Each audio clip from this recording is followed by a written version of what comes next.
ассалому алайкум бинандагони азизу арҷманд, нашри навбатии барномаи иттилоотии пайғом манзури шумост. дар ҷараёни шиносоӣ бо иншооти ҷашнӣ дар шаҳри Панҷакент, раиси шаҳри Панҷакент Абдухолиқ Холиқзода аз масъулин даъват намуд, ки мо бояд то арафаи ҷашни фархундаи 35-мин солгарди истиқлолияти давлатии ҷумҳурии Тоҷикистон ин иншоотҳоро бо тарҳи зебо ва сифати баланд мавриди истифода қарор диҳем.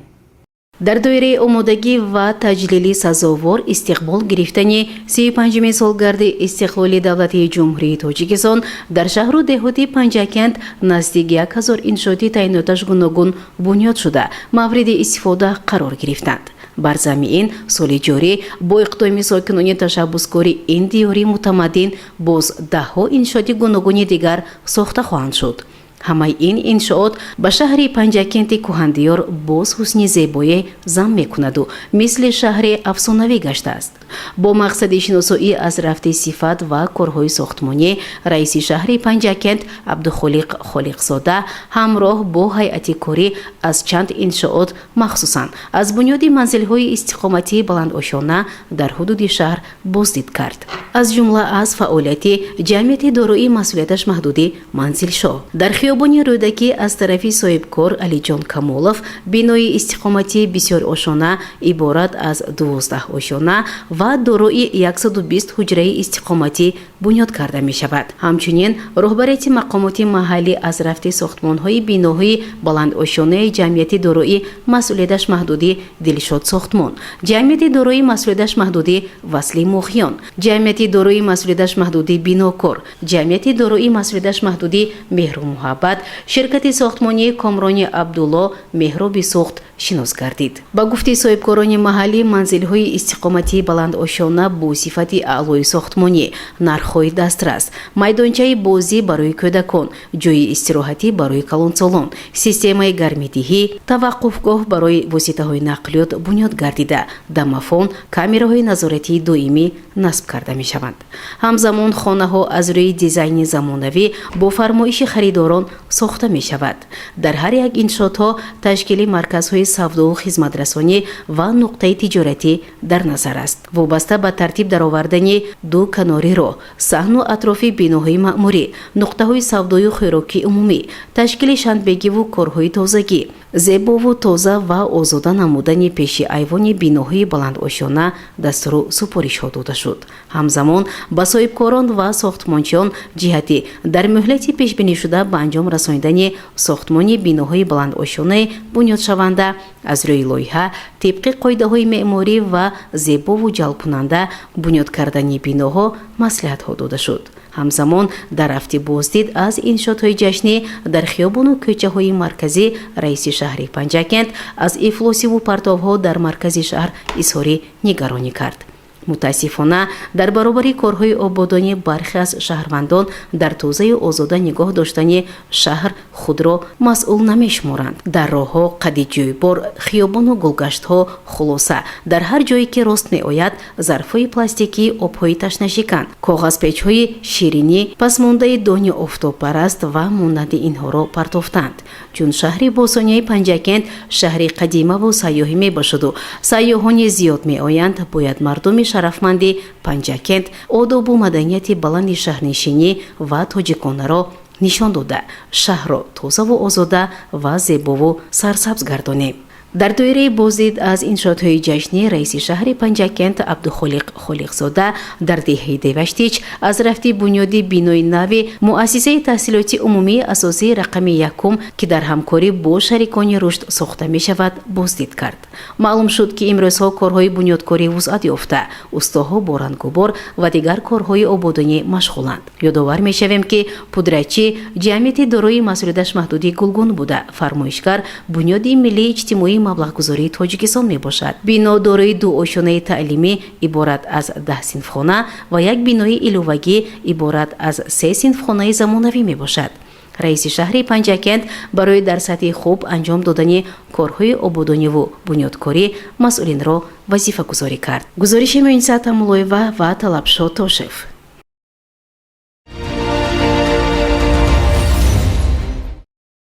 масъалаҳои омодагӣ ба даъвати баҳории ҷавонон ба қувваҳои мусаллаҳи ҷумҳурии тоҷикистон, кишти баҳорӣ аз ҷумла иҷрои нақшаи кишти картошка, зимни машварати васеъ бо иштироки муовинони раиси шаҳри Панҷакент ва роҳбарони масъул баррасӣ гардида нақшаҳо муайян шуданд. мутаваҷҷеҳ бошед ба гузориши дигари барнома. дар мақомоти иҷроии маҳаллии ҳокимияти давлатии шаҳри Панҷакент таҳти роҳбарии муовини якуми раиси шаҳри Панҷакент Собирзода Сабурҷон ва муовини раиси шаҳри Панҷакент Эркин Хушбахтзода машварати васеъи корӣ бо иштироки раисони ҷамоатҳои деҳот, маҳаллаҳои шаҳр, роҳбарони воҳидҳои сохторӣ ва шахсони масъул баргузор гардид. муовини раиси шаҳри Панҷакент Собирзода Сабурҷон ба таваҷҷӯҳи раисони ҷамоатҳои деҳот, маҳаллаҳои шаҳр, кормандони масъули комиссарияти ҳарбии шаҳри Панҷакент ва дигар масъулин дастур дод ки мо бояд дар маъракаи баҳории даъват ба сафи қувваҳои мусаллаҳи ҷумҳурии Тоҷикистон аз ҳамин рӯз омодагиро вусъат бахшем. ҳамзамон дар ин машварати корӣ раисони ҷамоатҳои деҳот, маҳаллаҳои шаҳр ва ҳайати даъват дар соли 2026 вазифадор шуданд ки корҳои тарғиботиву ташвиқотиро дар маҳалҳо вусъат бахшанд, бо навдаъватшудагон, волидони онҳо суҳбатҳо анҷом диҳанд, ба онҳо таъкид намоянд ки имрӯз хидмат дар сафи қувваҳои мусаллаҳи ҷумҳурии Тоҷикистон қарзи муқаддаси фарзандӣ мебошад. дар ин раванд роҳбарони масъул ҷиҳати омодагӣ ба маъракаи баҳории даъват супоришҳои мушаххас гирифтанд. дар ин машварати корӣ аз тарафи муовини раиси шаҳри Панҷакент Эркин Хушбахтзода роҳбарони масъули ҷамоатҳои деҳот, соҳаи кишоварзӣ ва дигар мутасаддиён вазифадор шуданд ки бо оғоз ёфтани киштукори баҳорӣ онҳо бояд дар самти таъмини кишти картошка аз ҳамин рӯзҳо тадбирҳои мушаххас андешанд. таъкид шуд ки дар минтақаҳои нисбатан гарм, яъне водиҳои шаҳри Панҷакент барои кишти картошкаи барвақтӣ имкониятҳо фароҳам оварда шудааст. тибқи маълумоте ки аз тарафи раёсати кишоварзӣ ба ҳозирин пешниҳод гардид, соли равон дар қаламрави шаҳру деҳоти Панҷакент бояд дар майдони 2500 гектар картошка кишт карда шавад ки ин тадбир барои таъмини бозори истеъмолӣ бо ин маҳсулоти серхаридор ва ҳамзамон таъмини амнияти озуқавории мамлакат хеле муҳим мебошад. гузориши Аббос Ҳамрӯзода ва Шаҳбоз Қурбонов. барномаро идома медиҳем.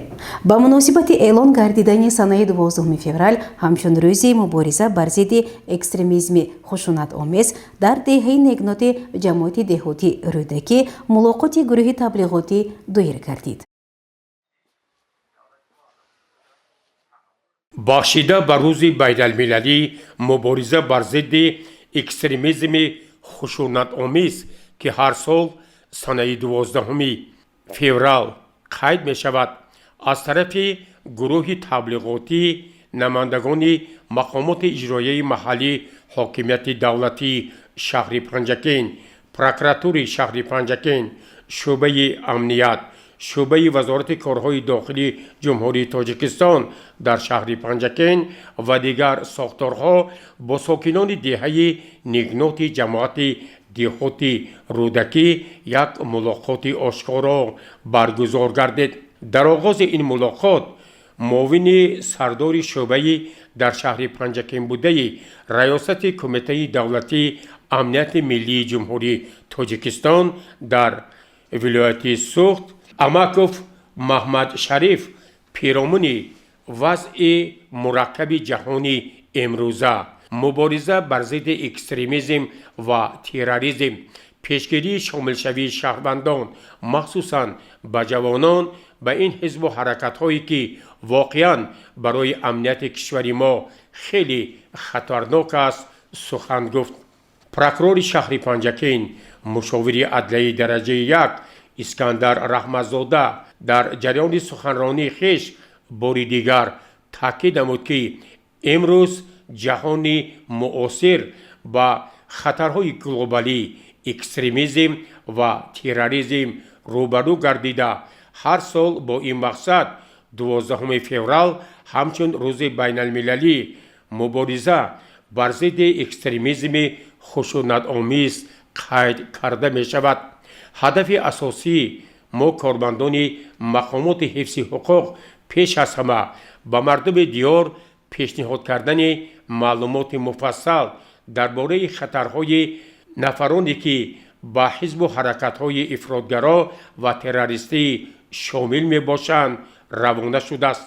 معاون رئیس شهر پنجکین مراد شکرزاده با اشتراکچیان این ملاقات اطلاع داد که از طرف مقامات اجرایی محلی حاکمیت دولتی شهر پنجکین در همکاری و همبستگی با مقامات حفظ حقوق در سمت مبارزه علیه تروریسم و اکستریمیسم کارهای ترغیباتی و تشویقاتی منتظم جریان می‌گیرد.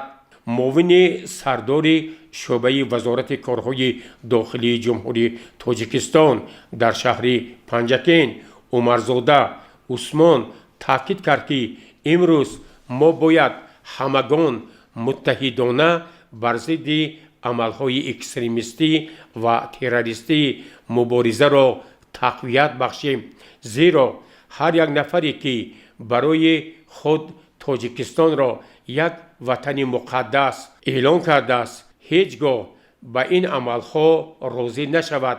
با هر راه و واسطه ما باید مردم را برای صلح و امنیت کشور دعوت نماییم و جوانان را نگذاریم که با صف حزب و حرکت‌های افراطگرا و تروریستی شامل شوند. سردار شعبه در شهر پنجکین بوده کمیته دولتی امنیت ملی جمهوری تاجیکستان در ولایت سوق اکابیروف سعید جان ضمن سخنرانی خویش بار دیگر اظهار داشت که امروز ما همگان باید در مقابل خطرهای اکستریمیستی و تروریستی متحدانه و متشکلانه مبارزه را روز تا روز گسترش بخشیم، زیرا طور بارها پیشوای معظم ملت پرزیدنت جمهوری تاجیکستان محترم امام علی رحمان اظهار داشتند جهان معاصر یک جهان خیلی خطر افزا می باشد و ظهورات نامطلوب اکستریمیستی و تروریستی برای اکثر دولت‌های جهان حتی دولت‌های ابرقدرت نیز خطر ایجاد کرده است و امروز باید ساکنان جمهوری تاجیکستان ولایت سوق و شهر و دیهات پنجکین با هر راه و اصول برای مبارزه بر ضد عملهای تروریستی و اکستریمیستی سهم خویش را گذارند. در جریان این سخنرانی ها با ساکنان دهه نیگنات جماعت دیهاتی رودکی اطلاع داده شد که ساکن این دهه محمد تقایف چندین سال است که توسط شبکه‌های اجتماعی علیه ساخت کنستیتوسیونی جمهوری تاجیکستان راهبران کشور ما معلومات‌های بردروغ را پهن نموده نسبت به دستاوردهای تاجیکستان عزیز تهمت و بهتان‌های زیادی را پهن می‌کند که این عمل او باید از طرف اهل جامعه محکوم گردد. در این ملاقات زیایان دهه نیگنات با سخن برآمده بار دیگر اظهار داشتند که آنها رفتار همدیهه خویش محمد تقایف را یکدلانه محکوم می‌سازند و هیچگاه با خبرهای بردروغ او فریفته نمی‌شوند و ساکنان دهه نیگنات و در مجموع جماعت دیهات رودکی دعوت کردند که با گفته‌های چنین اشخاص به مانند محمد تقایف و آن نفرانی که در شبکه‌های اجتماعی علیه کشور عزیز ما تهمت و بهتان و خبرهای بردروغ را پهن می‌کنند هیچگاه باور نکنند. در خاتمه این ملاقات прокурори шаҳри Панҷакент мушовири адлияи дараҷаи 1 Искандар Раҳматзода бори дигар таъкид намуд ки воқеан сокинони деҳаи Некнод аз ин мулоқот аз ин суханрониҳо бори дигар эҳсос мекунанд ки зуҳуроти экстремизм ва терроризм ба ҷомеаи мо хеле хатарнок аст ва дар самти мубориза алайҳи экстремизм ва терроризм онҳо якдилона ва муташаккилона мубориза мебаранд. гузориши Аббос Ҳамроҳзода ва Шаҳбоз Қурбонов.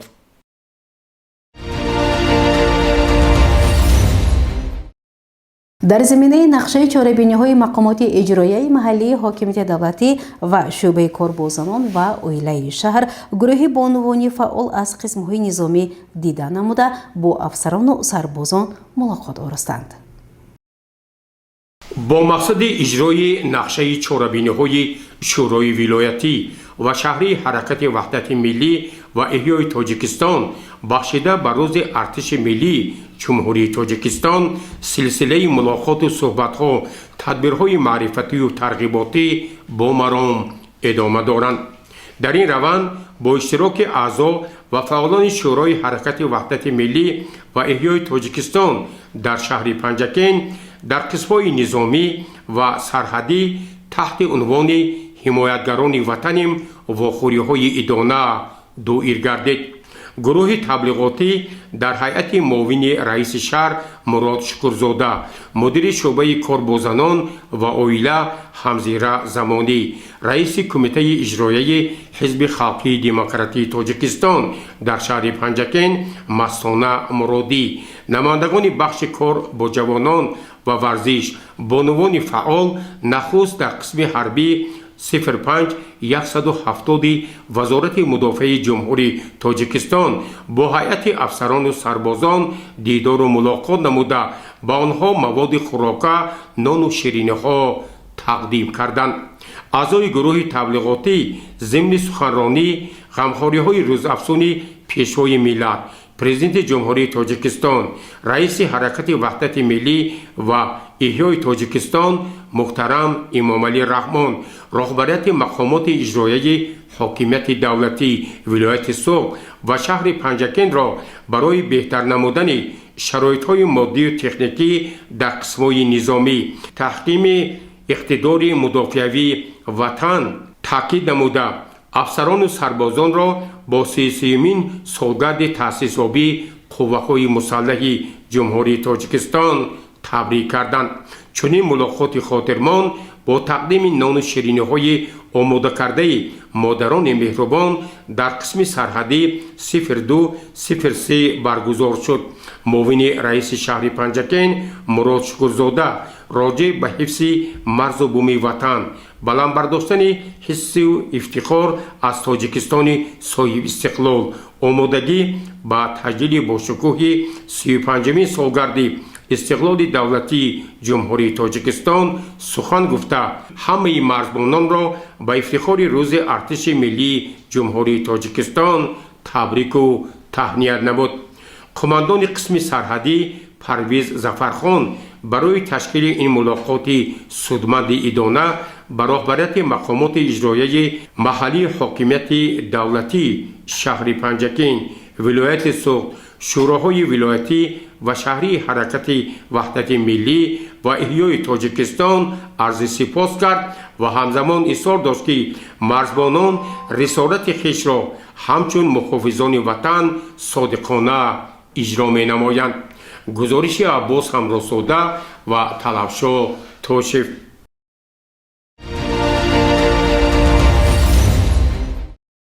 бо иқдоми кумитаи иҷроияи ҳизби халқии демократии Тоҷикистон дар шаҳри Панҷакент бо иштироки сарбозони байналмилал ва ҷавонон вобаста ба баланд бардоштани ифтихори миллӣ ва ҳисси ватандӯстӣ мулоқот баргузор шуд. мутаваҷҷеҳ бошед ба идомаи ин мавзӯъ.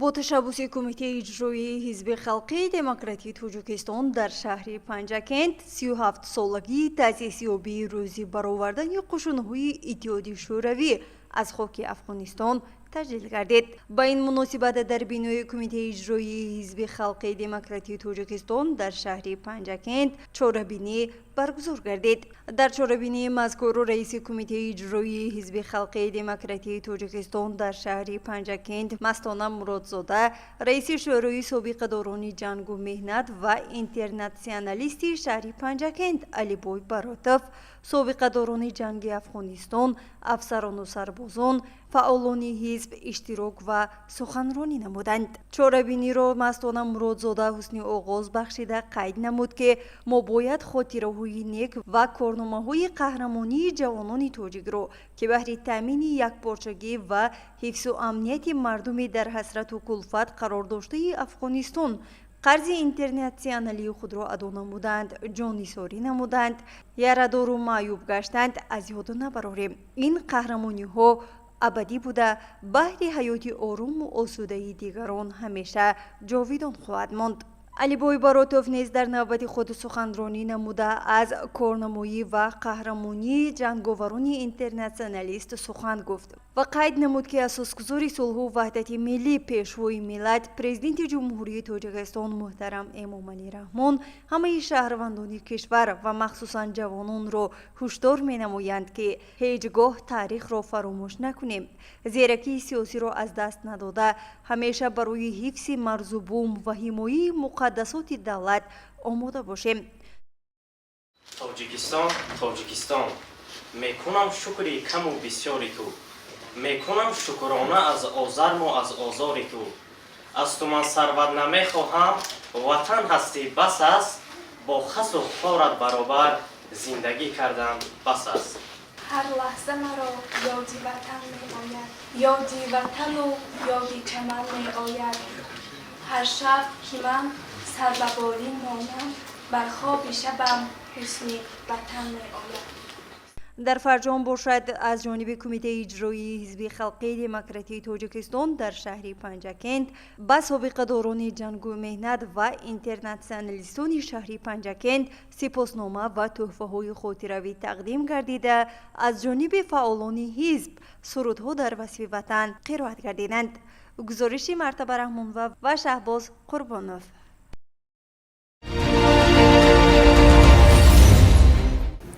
با مناسبت 37مین سالگرد خروج نیروهای سابق اتحادیه شوروی از خاک افغانستان و 33 سالگی تأسیس‌یابی ارتش ملی جمهوری تاجیکستان از طرف شورای شهری سربازان اینترنشنالیست یک سلسله چهاره‌بینی‌های معرفتی و وطندوستی و ملاقات و صحبت‌ها گذرانیده شد. ادامه این موضوع در گزارش همکاران ما.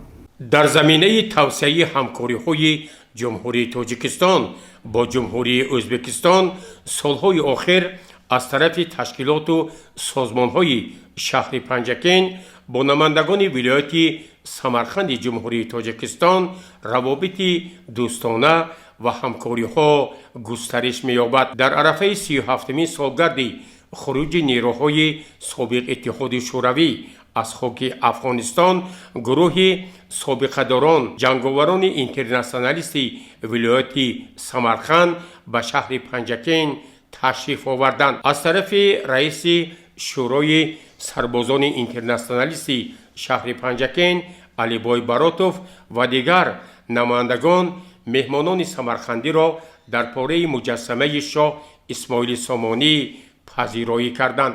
اینجا رئیس سازمان جنگاوران اینترنشنالیست ولایت سمرقند ارکین مغلانوف اندیشه های خویش را چنین بیان کرد. سمرقند و بخارا از قدیم الایام همون مناسبت های دوستی روابط رفت آمد یک مردم بودن، بین اون مرز نبود.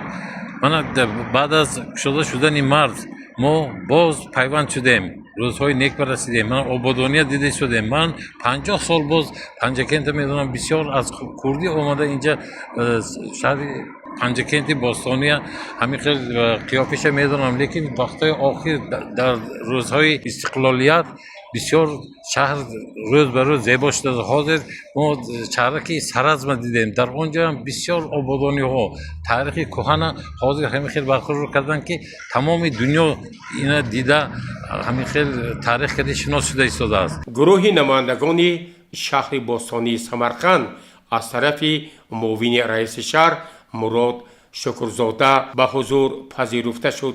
اینجا صحبت جانب‌ها پیرامون گسترش همکاری‌های دوستانه بین جمهوری‌های تاجیکستان و ازبکستان از جمله شهرهای پنجکین و سمرقند جریان گرفت. رئیس شورای جنگاوران اینترنشنالیست شهر پنجکین علیبای براتوف در این باره چنین اطلاع داد. امروز رفت آمدی تو بین سمرقند و پنجکین بسیار نزدیکتر شده است. گروه جنگاوران جنگ افغانستانی که در سالهای نوآرامی در افغانستان خدمت کردند امروز با دیدار شهر پنجکین و قریب و جنگاوران شهر پنجکین در پنجکین ما حضور آوردند. در این ملاقات با معاون رئیس شهر پنجکین مراد شکرزاده و علیبای براتوف از طرف مهمانان تحفه‌های خاطره‌ای و افتخارنامه‌ها تقدیم گردیده آنها تاکید کردند که من بعد نیز چنین همکاری‌ها گسترش داده خواهد شد. از طرف شورای شهری جنگاوران اینترنشنالیست بخشیده با این سنه‌های فرخنده 37مین سالگرد خروج نیروهای سابق اتحاد شوروی از خاک افغانستان و 33مین سالگرد تأسیس‌یابی ارتش ملی جمهوری تاجیکستان سبقت نقلیاتی با کمک شرکت رخش در خیابان مرکزی شهر پنجکین برگزار گردیده سربازان بین الملل با پرافشان نمودن پرچم‌های دولتی جمهوری تاجیکستان صدا دادن سرودهای حربی وطن دوستی از نزد مجسمه شاه اسماعیل سامانی تا میدان دیوشتیش و پس آن تا موضع قواله با این نقلیات حرکت کرده بار دیگر مردم را به دوست داشتن وطن هدایت کردند. همزمان گروهی از سربازان بین الملل در برنامه تلویزیونی خدمت به وطن شرف است شرکت ورزیده اندیشه و ملاحظات خویش را برای با صف قوه‌های مسلح جمهوری تاجیکستان دعوت نمودن جوانان ارزیابی کردند. گزارش عباس همراساده و اسماعیل خالف. برنامه را ادامه می دهیم. طبق نقشه در کارخانه و مؤسسه ها نشست های مطبوعاتی ادامه دارد. حالا با توجه شما گزارش خبرنگاران ما از نشست مطبوعاتی رهبری کشاورزی و شعبه حفظ محیط زیست شهر پنجکین منظورتان می گردد. توجه نمایید. در اساس نقشه تصدیق گردیده مقامات اجرایی محلی حاکمیت دولتی شهر پنجکین نشست مطبوعاتی عاید فعالیت شعبه حفظ محیط زیست در شهر پنجکین برای سال 2025 و ریاست کشاورزی شهر پنجکین برای سال 2025 با اشتراک دایره وسیع نمایندگان واسطه‌های اخباری عامه برگزار گردید. روزنامه‌نگاران توانستند در رفت نشست با سردار ریاست کشاورزی در شهر پنجکین با استماف محمد ظهور سؤالهای خود را پیشنهاد نموده جوابهای مشخص گرفتند و قید نمود که کشاورزان شهر پنجکین طبق دورنمای ساختار کشت زراعت‌ها برای سال 2025 باید در میدان 14595 گکتار از آن 10223 گکتار در زمین‌های آبی کشت بهاری زراعت‌های کشاورزی را از آن جمله 6992 گکتار غله‌دانگی‌ها از آن 800 گکتار جواری مکه برای دان 1869 گکتار شالی، 2256 گکتار لوبیا و نخود، زراعت‌های روغنده، 1410 گکتار، 3900 گکتار کارتوشکا و 2002 گکتار سبزوات، 60 گکتار پالزی‌ها و 1147 گکتار زراعت‌های خوراکی چاروا گذرانیدند. موافق معلوماتی داده شده معلوم گردید که سال جاری در همه شکل‌های خواجگیداری در میدان 30933 گکتار کشت بهاری زراعت‌های کشاورزی گذرانده شده است که نسبت همین دوره سال گذشته 184.6 گکتار زیاد می باشد. همچنین قید نمودند که بهره براه ماندن استفاده ثمرناک زمین و افزون نمودن حجم استحصالی محصولات کشاورزی اینچنین مساعدت نمودند به تامین امنیت عضوخواری طبق حسابات‌های آماری аз моҳи сентябри соли 2025 ба майдони 2754 гектар кишти такрорӣ гузаронда шудааст ки нисбати соли гузашта 115 гектар зиёд мебошад.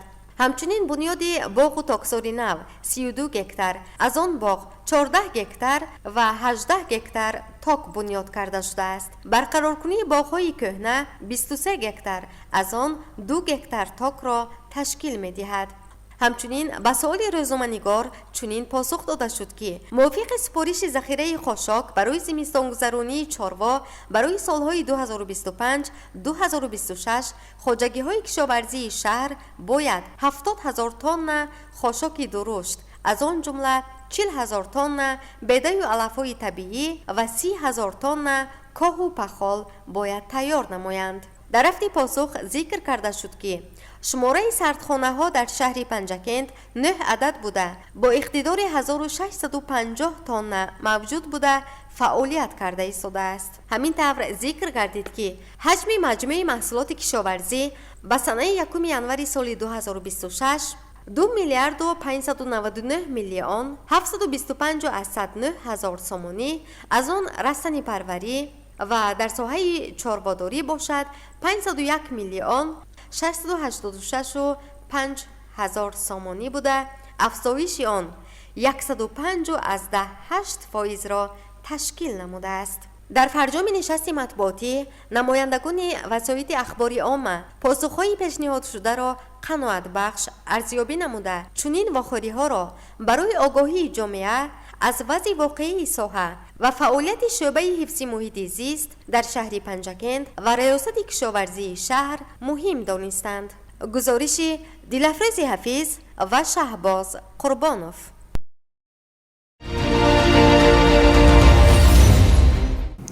бемории шадиди роҳи нафас бемории мавсимӣ буда бештар дар фасли сармо паҳн мешавад. идомаи ин мавзӯъ дар гузориши дигари барнома. бемориҳои шадиди роҳи нафас як гурӯҳ бемориҳое ки онҳоро бемории зуком низ меноманд ва ин беморӣ сабабҳои бисёр дошта нишонаҳояш ба ҳамдигар монанданд.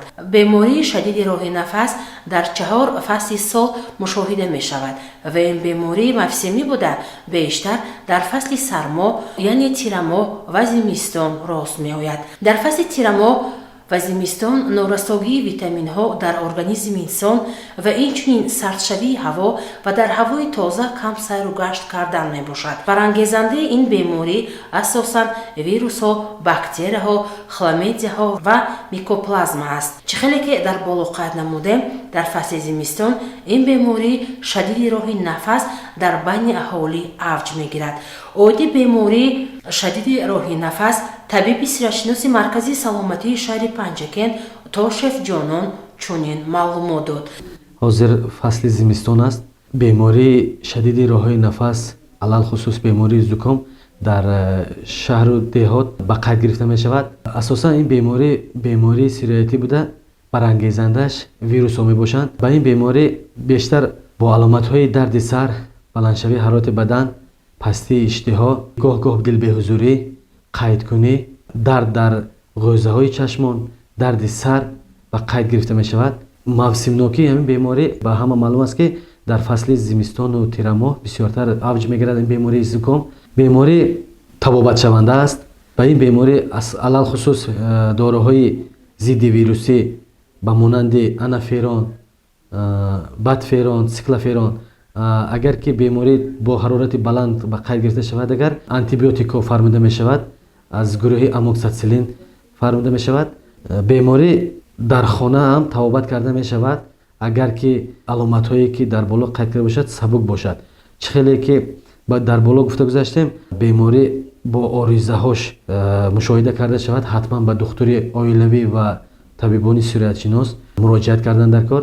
пешгирии ин беморӣ тез хонаҳоеро бо ҳавои тоза карда истодан дар кор, бисёртар обои ҷӯшонда нӯшидан истеъмол кардан дар кор. ҳозир чӣ хеле ки ҳаст, меваҳои хунукам истеъмол кардан дар кор нест. табибон ба шаҳрвандон чунин тавсия медиҳанд ки дар ҳолати пайдо шудани аввалин аломатҳои сироятшавӣ яъне бемории шадиди роҳи нафас ҳатман ба табибони оилавӣ муроҷиат намоянд. гузориши Дилшода Ҳалимова ва Исмоилҷон Хоғов. идомаи барнома ба сами роҳбарони корхонаву ташкилотҳо, мудирони шӯъбаву бахшҳо, раисони ҷамъиятҳои деҳот ва раисони маҳаллаҳои шаҳр расонида мешавад ки санаи 14 феврали соли 2026 шанбегии умумии шаҳрӣ гузаронида шуда, насби шиору овезаҳо, шиноидани дарахту гулҳои ороишу мевадиҳанда ба назар гирифта шуда, роҳ, шоҳроҳи протоколӣ, кӯчаю хиёбон, ҷӯйбор, заҳбур, каналу обравҳо, соҳили дарё, маҳаллаю деҳа, боғу гулгашт, ҷойҳои ҷамъиятӣ, иншоот тозаву озода карда шуда, партовҳо бароварда шавад. бинандагони гиромӣ, ҳоло бошад ба як эълони дигар таваҷҷӯҳ намоед. агентии обу ҳавошиносии кумитаи ҳифзи муҳити зисти назди ҳукумати ҷумҳурии тоҷикистон ва кумитаи ҳолатҳои фавқулода ва мудофиаи гражданӣ назди ҳукумати ҷумҳурии тоҷикистон огоҳ мекунад. санаҳои 12 то 16 феврали соли равон бинобар сабаби воридшавии циклонҳои пайдарпай дар бештари минтақаҳои ҷумҳурӣ ҳавои ноустувор пешгӯӣ шуда, дар водиҳо ва доманакӯҳҳо борон, дар ноҳияҳои кӯҳӣ боришоти борон барф дар назар аст. дар ағбаҳо боришоти барф пешгӯӣ шуда, дар баъзе ҳолатҳо бо шиддат борида, шиддатноки вазиш бо суръати то 15-20 метр дар як сония мевазад. дар шоҳроҳи кӯҳӣ мушкилшавии ҳаракати воситаҳои нақлиёт дар назар буда, барфи бодовард, бадшавии дурии биниш пешгӯӣ карда мешавад. ҳамзамон санаҳои 12 то 16 феврали соли равон бинобар сабаби боришоти эҳтимолии барф ва тағйирёбии ҳарорати ҳаво дар минтақаҳои тармафароӣ, шоҳроҳи нақлиётгарди Душанбе Чаноқ, километрҳои 48-74 ва 78 то 81, аз ҷумла минтақаҳои тармафароӣ Майхӯра, Зидеҳи ноҳияи Варзоб сар задани зуҳуроти тарма пешгӯӣ мешавад. бо сабаби ба амал омадани боришот санаҳои 12 то 16 феврали соли ҷорӣ дар минтақаҳои кӯҳии шаҳру ноҳияҳои вилояти Суғд хавфи сар задани зуҳуроти тарма боқӣ мемонад. чунин вазъи номузоиди обу ҳаво ба фаъолияти соҳаҳои нақлиёт, хоҷагии қишлоқ, алоқа, энергетика ва хадамоти коммуналӣ мушкилиро ба пеш меорад. аз ин лиҳоз таъкид карда мешавад ки дар чунин вазъи номусоиди обу ҳаво чораҳои эҳтиётӣ пеша карда шавад. бо мақсади пешгирӣ намудани ҳолатҳои фавқулода дар корхонаҳо, ташкилоту муассисаҳо, ҷамоатҳо ва маҳаллаҳо навбатдории шабонарӯзӣ ташкил намуда, минтақаҳои осебпазирро таҳти назорати қатъӣ қарор дода шавад. ҳамзамон ба сами сокинон расонида мешавад ки дар ин давра безарурат ба сафар набароянд, тавассути мавзеъҳои осебпазир худдорӣ карда ба шикор ва ҳизбчинӣ нараванд. дар ҳолати ба амал омадани ҳолатҳои фавқулода фавран ба навбатдори мақомоти иҷроияи маҳаллии ҳокимияти давлатӣ ва шӯъбаи ҳолатҳои фавқулодаи шаҳр бо телефонҳои 83475 52244 54848 ва ё 93 880 2871 ахборот пешниҳод намоянд. худ ва пайвандонатонро эҳтиёт намоед.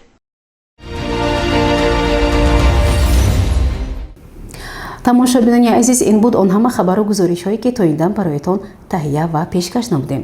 то барномаҳои навбатӣ саломату сарбаланд бошед. хайр.